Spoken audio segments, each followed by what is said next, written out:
حضرت علی اور یہودی کا واقعہ۔ حضرت علی کے زمانے میں ایک یہودی کے ساتھ آپ کا جھگڑا ہو گیا۔ معاملہ ایک ذرہ لوہے کی جنگی پوشاک کا تھا۔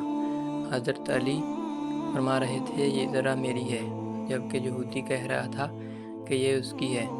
حضرت علی خلیفہ وقت ہونے کے باوجود یہودی کو لے کر قاضی شریح کے عدالت میں پہنچے۔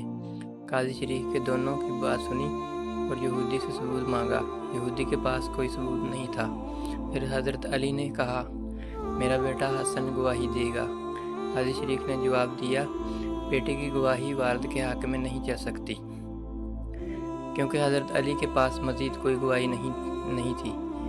فیصلہ یہودی کے حق میں دے دیا۔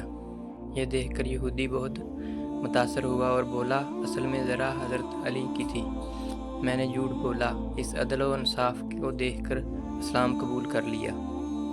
ویڈیو اچھی لگے تو لائک اور چینل کو سبسکرائب کریں۔